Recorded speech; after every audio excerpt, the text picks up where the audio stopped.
25F, am getting married to my fiancé, Matt, 27M, in August. We've decided we want a non-traditional wedding that disregards stereotypical gender roles so my younger brother, 16M, can be my man of honor. Matt was on board with this idea and wanted his best friend, Jenna, 27F, to be his best maid. He and Jenna have been friends since middle school. When his mom passed away back in high school, Jenna and her family were a huge support system for him. Now they're like family to him. I never really got along with Jenna. Since she's so close with Matt, I've tried to connect with her, but I always got the feeling she has a crush on him. Matt shares this sentiment. I tried to hang out with her, but she always ended up making passive-aggressive digs at my appearance and the way I behave. I've tried talking to her about how that upsets me, but she told me she thought that's how girlfriends play around with each other. I've talked to Matt about it, and he went and confronted her for me. Afterwards, we agreed it would be best if I didn't hang out with her anymore.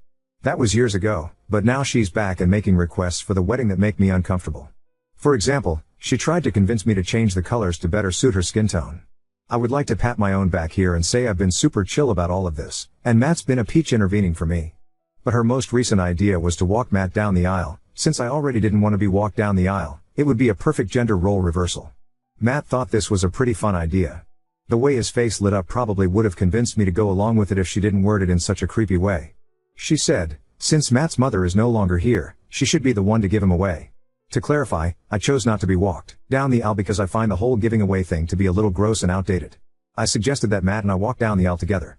And she told me that Matt's mother actually knew her, and would approve of her filing in that place instead of me. I grabbed Matt's arm and led him away for a private conversation. I was explaining how that crossed the lines of what I was comfortable with considering her crush on him, and she barged in the room hurling accusations at me.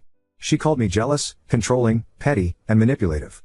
I admit I snapped and told her she's not walking him and that's final, and if she kept pushing me she would be uninvited.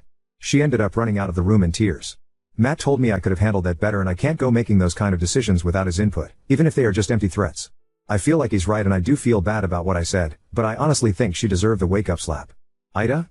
Edit, I'm new to Reddit so I'm not sure how to update y'all. I'm sorry if I'm doing this wrong, but I wanted to clarify some things. Since this was originally posted in our /a-myth-asshole and they had a character limit, I had to cut a lot of things down. Like her weird insistence that male strippers be hired for the bachelorette party she's not attending, but my 16-year-old brother will be a part of. Matt's getting the short end of the stick in a lot of the comments. I can see now that some of his behavior was problematic and he can see it too.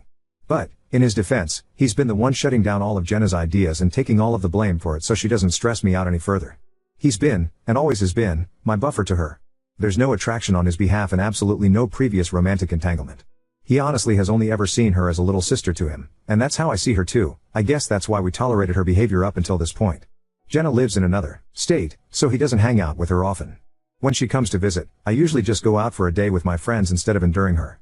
When I said we decided, I meant I decided, and Matt supported my decision. He did not decide that for me. Additionally, Matt didn't run after her when she left and he didn't yell at me.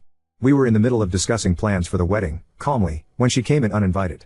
After she left, he stayed with me and we continued discussing her behavior and potentially removing some of her roles from the wedding.